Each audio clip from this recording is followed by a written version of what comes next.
নমস্কার, নমস্কার দর্শক বন্ধুরা, সুস্বাগতম। আপনারা সবাই ভালো আছেন তো? আর আমরাও ভালো আছি।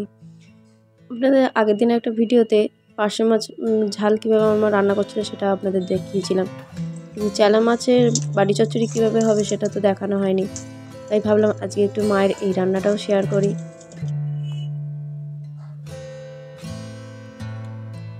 চেলা মাছের বাটি চচ্চড়ি দিয়েছি সিম, বেগুন, টমেটো, আলু, লঙ্কা গুঁড়ো, হলুদ গুঁড়ো আর সর্ষের তেল। বাহ, জমে যাবে একদম গরম ভাতের সঙ্গে। হেব্বি হেব্বি।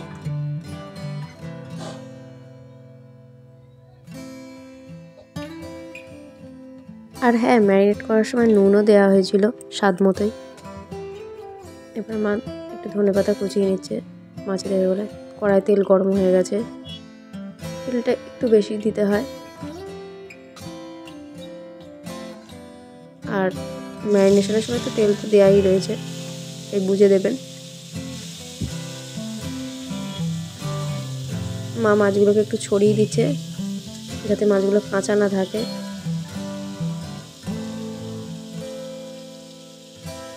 দিয়ে এবার চাপা দিয়ে দেবে।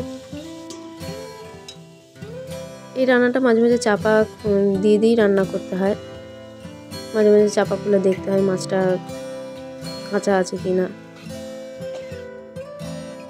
চাপা খুলে খুলে বারবার দেখে 5-10 মিনিট ছাড়াই আপনাকে চাপা খুলে খুলে দেখতে হবে যে সব ঠিকঠাক মানে সেদ্ধ হয়েছে কি না।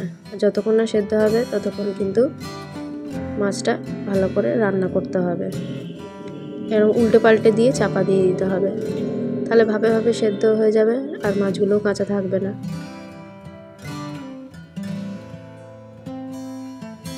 এই রান্নাটায় এমন কিছু ঝামেলাও নেই। আমার মা চুনো মোগলা মাছের বাটি চচ্চড়িও করে, এর ভিডিওটাও আমি শেয়ার করেছিলাম এর আগে, আপনারা দেখতে পাবেন। যদি পুরোনো ভিডিওগুলো দেখেন মোগলা মাছের বাটি চচ্চড়ি দেখতে পাবেন। আর এগুলো আমার মায়ের নিজের হাতে গাছে বসানো ধনে পাতা, তাই কি সুন্দর দেখুন কচি কচি ধনে পাতা। আমার প্রত্যেক বছরই এরকম টবেতে ধনে ছড়িয়ে দিয়ে ধনে পাতা গাছ বসায়। আর আমি এখন একটু রোদে বসে আছি, এত ঠান্ডা পড়েছে যে আমি আমাদের ঠাকুর বারান্দায় রোদে বসে আছি। আমাদের ভোলানাথের মন্দিরেই বসেছি। এটা আমাদের সৌভাগ্য যে আমাদের বাড়ির ভেতরে একটা ভোলানাথের মন্দির আছে। অনেক পুরোনো দিনের মন্দির, এটা দেখেই বুঝতে পারছেন। রোদ চলে যাচ্ছে, এবার উঠে পড়তে হবে। বন্ধুরা, ভিডিওটা এখানেই শেষ করলাম। বন্ধুরা, ভিডিওটা আপনাদের কেমন লাগলো? ভিডিওটি ভালো লাগলে লাইক, কমেন্ট, শেয়ার, সাবস্ক্রাইব করবেন আর নোটিফিকেশনের জন্য বেল বাটনটা প্রেস করে দেবেন। Thank you.